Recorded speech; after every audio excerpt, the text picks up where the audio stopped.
Can't resist that urge to devour an entire pizza when you're not even that hungry? Do you often find yourself tiptoeing to the kitchen at odd hours, even after a hearty dinner? Maybe it's more than just your love for food.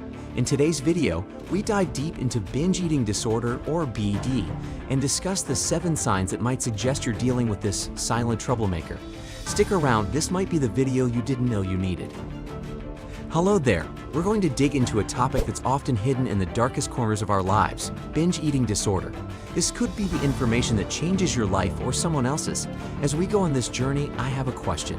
Do you know the percentage of the population that's estimated to suffer from binge eating disorder? Stay till the end, and you might be surprised by the answer.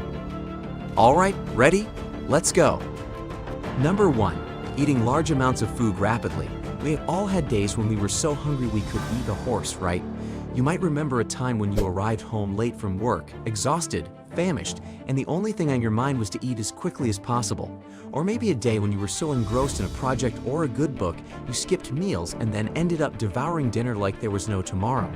These instances, though not ideal, are usually isolated occurrences based on specific circumstances.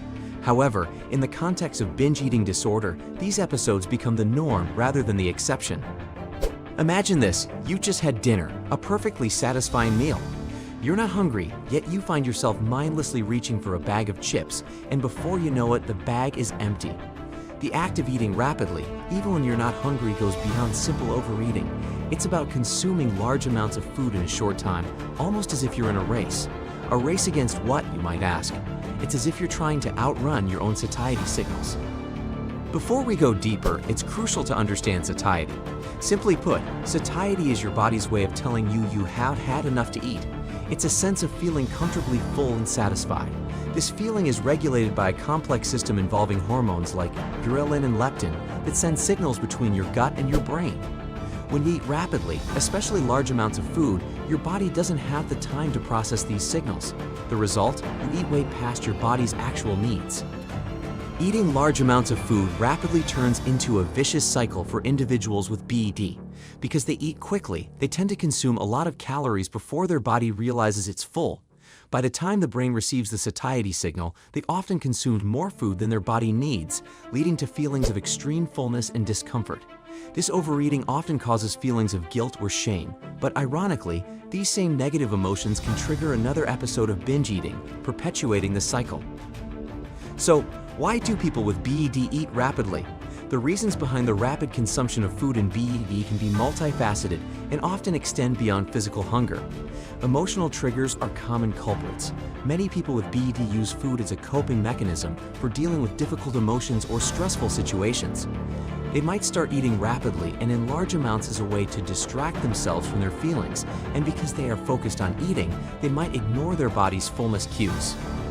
This pattern of rapid eating can have significant psychological impacts. It can lead to feelings of loss of control, shame, and guilt, which can in turn lead to decreased self-esteem and increased anxiety.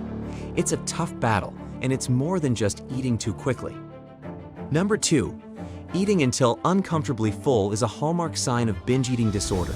This isn't just about stretching the confines of your stomach on Thanksgiving or during a buffet.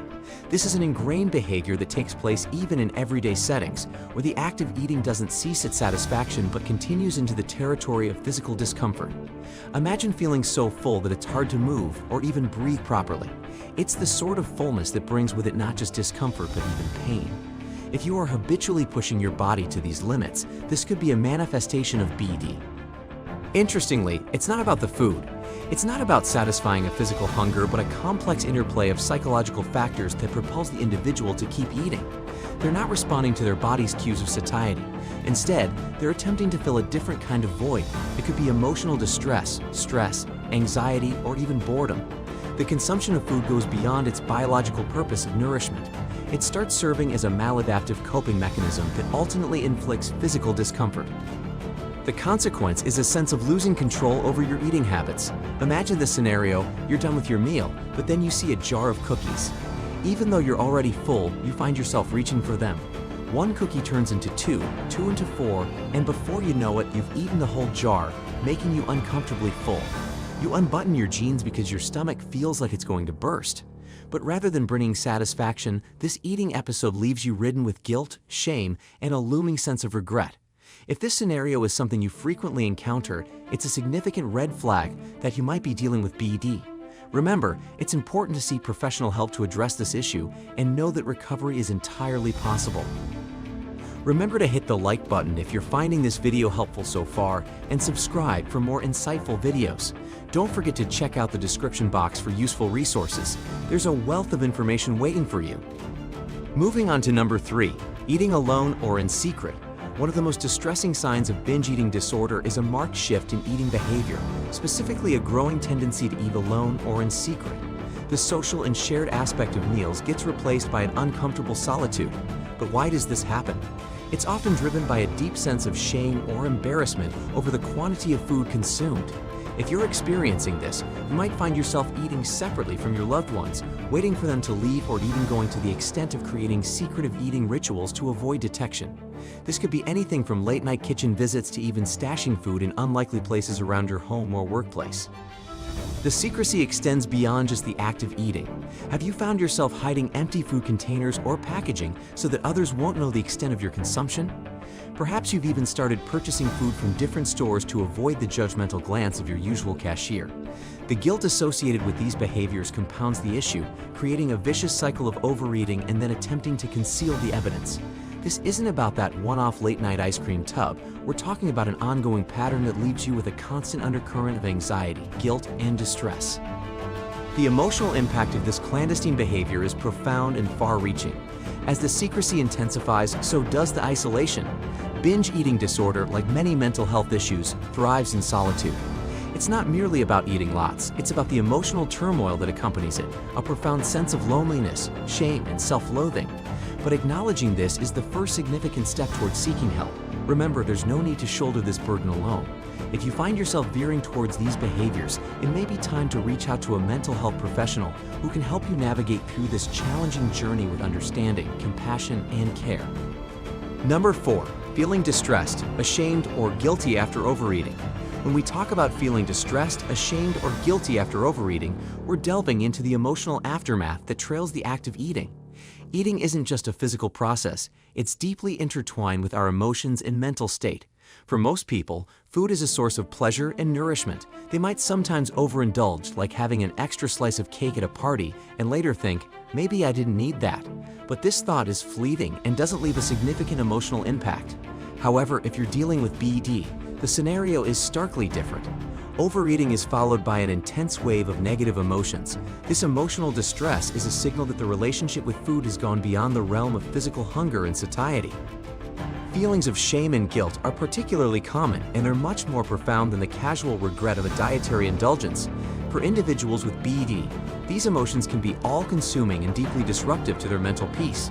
The guilt isn't just about what or how much they ate, it becomes about who they are as a person. They start to define themselves by their eating habits. The internal narrative becomes, I'm a failure, I'm out of control. This self-deprecating dialogue can lead to further emotional distress, lower self-esteem, and even drive the cycle of binge eating, forming a vicious circle that's hard to break without help. Moreover, this guilt and shame often exist in secrecy. Many individuals with BED are adept at hiding their struggle, further amplifying feelings of isolation and distress. They may appear perfectly normal during shared meals, but engage in binge eating episodes when alone.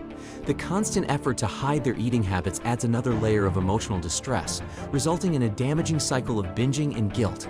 If you or anyone you know is experiencing these emotions related to food, it's crucial to recognize that help is available. Mental health professionals and dietitians trained in eating disorders can provide strategies and treatments to navigate through this challenging journey towards recovery. Number 5, dieting often without weight loss. This is one of the most indicative signs of binge eating disorder, is the seemingly never-ending cycle of dieting and failing to achieve substantial weight loss. This cycle often begins with overeating, which is a core feature of BED. Overeating episodes can feel like you're spiraling out of control, consuming large amounts of food even beyond the point of fullness. After these episodes, feelings of guilt, shame, and distress often set in, leading to a desperate need for a solution. This is when the dieting phase often kicks in. However, the dieting phase in this cycle isn't your typical balanced diet or healthy lifestyle changes. Instead, it often involves drastic food restrictions, crash diets, or even complete avoidance of certain food groups. The aim is to regain control and compensate for the overeating episodes. Unfortunately, this extreme form of dieting is often unsustainable in the long run. It could leave you feeling deprived, agitated, and even obsessed with food. Consequently, maintaining such a diet becomes increasingly difficult and eventually, the resolve weakens. When the diet collapses, which it inevitably does due to its extreme nature, the individual often reverts to overeating. This is not due to a lack of willpower or discipline, but rather a natural reaction to the intense food deprivation that they put themselves through. The body craves the nutrients it's been denied, leading to increased hunger and often another episode of overeating. This then triggers the feelings of guilt and the urge to start a new restrictive diet, and so the vicious cycle continues. This pattern of behavior, the cycle of overeating, feeling guilty, restrictive dieting, and overeating again, is a hallmark sign of BED. If this cycle sounds familiar, it may be time to seek professional help. Number 6. Eating to cope with emotions. Emotions play a crucial role in our eating behaviors. It's not uncommon to find comfort in a tub of ice cream after a tough day or celebrate good news over a sumptuous meal. But what happens when we begin to rely solely on food to manage our emotions? This is where emotional eating enters the picture. Emotional eating at its core is the practice of consuming large amounts of food, often comfort or junk food, in response to feelings instead of hunger. It's like using food as a distraction or a means to avoid dealing with complex emotions.